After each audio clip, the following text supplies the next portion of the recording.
membahas dengan soal yang sama dan itu metodenya periodik. Nah, berhubung itu videonya durasinya terlalu panjang gitu ya, kakak bagi dua video. Nah, di video kali ini kita langsung ngebahas tentang pencatatan rata-rata tertimbang dengan metode perpetual ya. Oke, kita langsung aja ya teman-teman. Teman-teman masih ingat kan kalau dalam pencatatan perpetual kita harus membuat kolom, di mana kolom itu terdiri dari tanggal, pembelian dibagi menjadi 2, penjualan dibagi 2, dan saldo dibagi 2. Jadi totalnya 7 kolom. Oke, kita buat seperti ini. Nah, di sini kalau kita harus pakai cup dulu, ini metode perpetual. Di sini ya perpetual. Nah, di sini tuh bagian nama barang, persediaannya gitu ya. Persediaan. Kakak belum jelasin dari part-part sebelumnya bahwasanya kalau dalam pencatatan metode perpetual gitu ya, metode perpetual itu kan persediaannya jumlahnya berapa aja, kita harus buat kolom sejumlah persediaan itu. Kalau misalnya persediaannya 10, berarti kita harus membuat laporan persediaannya itu 10. Karena dalam satu kolom ini untuk mencatat satu nama persediaan. Nah, biasanya hal itu diterapkan bagi perusahaan yang sifatnya itu dagang. Dia itu menjual barang yang udah ibaratnya dia kulaan barang gitu ya, berapa gitu. Nah, dia dijual lagi. Nah, dari sini dia perlu membuat persediaan. Nah, persediaan itu dia pakainya yang metode perpetual kayak gini. Tapi ini ibaratnya cukup rumit kalau persediaannya itu banyak. Jadi ini dianjurkan untuk persediaan-persediaan yang jumlahnya sedikit. Kalau jumlahnya agak banyak, itu biasanya kita pakainya yang periodik. Kenapa? Karena itu kita menghitungnya di akhir. Nah, itu langsung global gitu ya, kita langsung ketemu. Oke, kita buat langsung aja kolomnya. Di sini tanggal. Biasa di sini kakak baginya 3 biar gampang gitu ya. 1, 2, 3. Nah, 3 ini nanti kita bagi 2 seperti ini. Lumencong ya. Gak apa-apa, yang penting isinya gitu ya. Nah, kita beri nama di sini tanggal, di sini pembelian, di sininya penjualan, bagian sini adalah saldo. Biasa kakak pakai dalam satuan rupiah. Kenapa? Karena di sini kolomnya terlalu kecil. Jadi kalau kakak pakai rupiah, kakak rasa nanti nggak cukup. Jadi kita pakai dalam satuan rupiah. Jadi nggak masalah. Di akuntansi itu diberikan kemudahan. Kalau misal kertas kita ibaratnya kecil gitu ya, kita butuhnya banyak kolom. Kita tinggal tulis aja dalam satuan rupiah. Biar itu mempermudah dalam pencatatan dan lebih cepat kita dapat hasilnya gitu ya. Nah, kita langsung masuk aja ke transaksi. Ini tanggal 1 kita tulis. Di tanggal 1 itu persediaan. Kalau persediaan kita langsung mojok ke sana. Di bagian saldo, kita masukkan aja 1000, kita tulis di sini. 1000 harga persatuannya berapa? Di sini 1000 juga. Kita tulis 1000. 1000 kali 1000 berapa? 1 juta. Kita tulis di sini 1 juta. Nah, kakak garis bawah agar kita tahu bahwa ini ibaratnya tuh seperti di buku gitu ya, gampangannya ya. Nah, seperti ini udah. Terus kita masuk ke tanggal 3. Nah, tanggal 3 itu pembelian. Pembeliannya berapa? 500. 500 harga per unitnya berapa? 900. Nah, kita hitung 500 kali 900 berapa? Di situ udah kakak hitungin ya. 450.000. Kita tulis 450.000. Nah, poin terpenting dari perpetual dengan perpetual FIFO itu tuh terletak dari penulisan saldo. Kalau di metode FIFO, teman-teman masih ingat kan? Itu kita nulisnya dari atas. Nah, karena ini metodenya rata-rata tertimbang, kita langsung dirata-ratain. Ibaratnya di sini kan saldonya unitnya udah ketara 1000 gitu ya. Nah, 1000 dia membeli lagi 500. 1000 ditambah 500 nih ya, kakak lingkarin. 1000 tambah 500 berapa? 1500. Kita tulis di sini 1500. Nah, terus kita jumlahkan 1 juta, saldo 1 juta ini ditambah dengan saldo pembelian 450. Jadi berapa? 1.450.000. Kita tulis di sini 1.450.000. Nah, disinilah kita banyak menggunakan kalkulator. Kenapa? Karena di rata-rata tertimbang kita harus membaginya gitu ya. Kalau udah seperti ini, kita tinggal bagi aja. 1.450.000 dibagi 1.500. Yuk kita hitung bareng. Kalau teman-teman yang udah nyiapin kalkulator bisa keluarkan gitu ya. 1.450.000 kita bagi dengan 1.500. Kita bagi 1.500. Berapa ini? 966,666. Teman-teman bisa lihat kan? Nah, ini kita bulatkan jadi 966,7 gitu ya. Nih. Tapi untuk mempersingkat kita nggak usah pakai koma, berarti ini nggak usah kasih koma, berarti 967 gitu ya.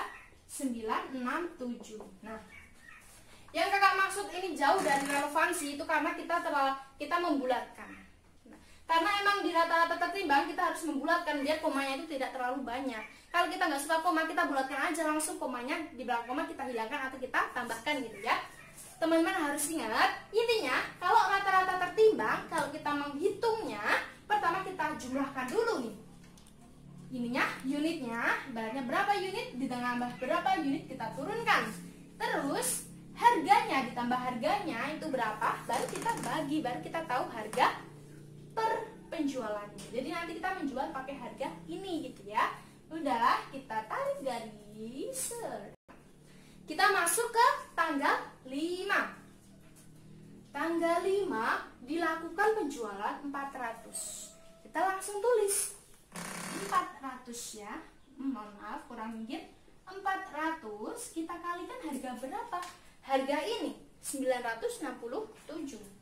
967. Kita kali ya. 967 kita kali dengan 400 berapa teman-teman?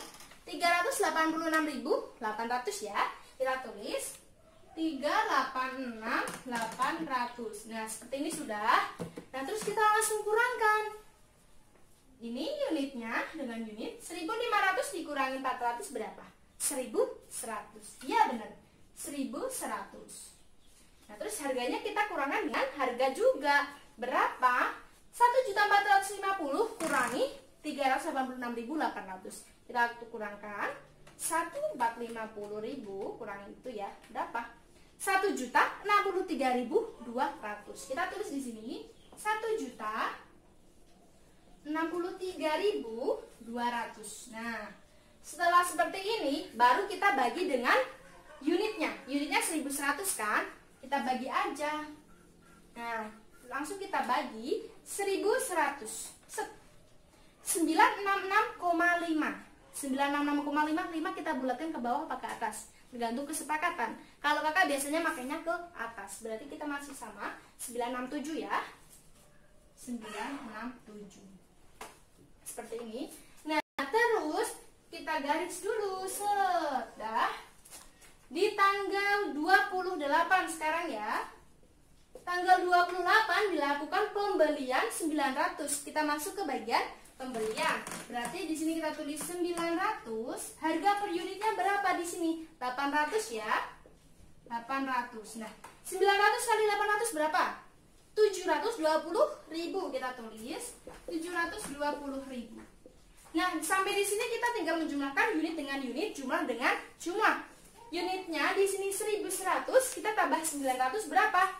2.000 ya. Kita tulis di sini 2.000. Saldonya kita tambahkan dengan ini, kita hitung 1.063.200, 1.063.200 ya. Kita tambah dengan 720.000. Nah, seperti ini 1.783.200. Oke, kita hitung 1.783.200. Nah, setelah seperti ini barulah kita bagi dengan unitnya. Kita bagi sekarang 2.000. Berapa? 891,6. 6-nya kita bulatkan ke atas jadi 892. 892. Nah, teman-teman bisa sekalian hitung ya. Nah, sudah, kita masuk lagi ke transaksi ke 30. Transaksi 30 dilakukan penjualan. Berapa itu? 300. Masuk kolom penjualan. Kita tulis 300 dengan harga berapa? 892. 892. Nah, setelah itu kita hitung ya. 892 dikali 300 berapa? 267, 600. 267, 600 ya.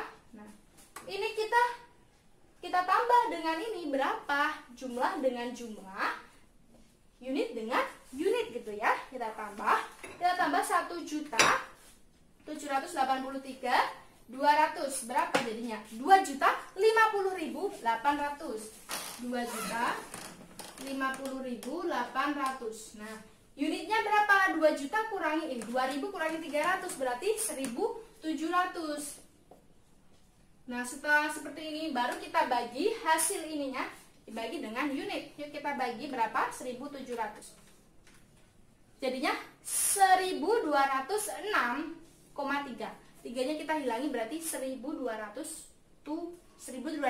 ya. 1.206 seperti ini. Jadi begini teman-teman, dalam penghitungan metode ini apa namanya? Oh iya, kita harus menjumlahkan dulu. Berarti di harga nilai persediaan akhirnya berapa? Ini kita turunkan aja, 2.050.800. Nah, terus satuannya berapa? 1.700. Nah, begini, ini namanya persediaan akhir. Kakak lingkarin aja. Nah, ini persediaan akhir. Persediaan akhirnya didapatkan 2.050.800. Jadi buat teman-teman yang beratnya sempat nonton video ini bukan anak akuntansi, jangan heran kalau kita pakai kalkulator. Karena memang kita udah diwajibkan pakai kalkulator untuk mempermudah menghitungnya. Kenapa? Karena kita disuruh ngitung begini ya, belakang koma banyak banget. Kalau gitu pakai tangan kan nanti keriting gitu ya, udah. Nah, kita kan udah ketemu nih persediaan akhir. Nah, kalau untuk mencari HPP di metode perpetual tuh sangat mudah teman-teman. Kita tinggal menjumlahkan ini aja, penjualan. Udah, kita ketemu HPP. HPP-nya ini. Harga pokok penjualan kita dapat dari sini. Langsung kelihatan kan? Jadi emang lebih simpel dalam penentuan HPP. Tapi kalau untuk pembuatannya, yaitu emang sebenarnya simpel tergantung metodenya. Kalau yang ini, kalau kakak pribadi sih mikirnya terlalu ribetnya tuh di membagi gitu. Lebih enak pakai Vivo kalau kakak. Tapi ya tergantung dari perusahaan masing-masing juga sih. Oke teman-teman, jadi sekian video pembahasan tentang persediaan. Ini video pembahasan terakhir ya. Karena, nah sebelum kakak akhiri, kakak mau review dulu teman-teman, harus ingat ya. Dalam pencatatan persediaan itu ada 3 metode, yaitu identifikasi khusus, hanya 1 pencatatan. Terus ada FIFO, 2 pencatatan, periodik sama perpetual. Terus ada rata-rata tertimbang yang kakak barusan saja kakak jelasin, itu tentang periodik juga perpetual gitu ya. Jadi totalnya berapa? 2 tambah 2, 4. 4 ditambah 1 berarti 5 gitu ya, totalnya 5. Teman-teman harus bisa memahami itu, biar kita nanti gampang kalau kita praktek di perusahaan dagang atau apa aja gitu kan. Biasanya kalau perusahaan dagang itu lebih sering pakainya itu perpetual baik rata-rata tertimbang sama FIFO. Kalau dulu itu masih pakai yang LIFO. Nah, tapi berhubung itu sudah dihapus, jadi di sini kakak tidak usah ngebahas ya. Jadi yang ibaratnya udah pasti-pasti aja yang kakak bahas gitu. Terima kasih teman-teman, pembahasannya kakak akhiri sampai di sini. Nah, buat teman-teman yang punya masukan atau kritik dan saran, atau mungkin mau bertanya tentang materi apa aja, nanti kakak bakal jawab, atau mau request video juga boleh. Nanti tinggalkan komentar ya. Oke, terima kasih. Kakak akhiri video kali ini. Teman-teman tetap semangat. Salam pelajar, suka belajar.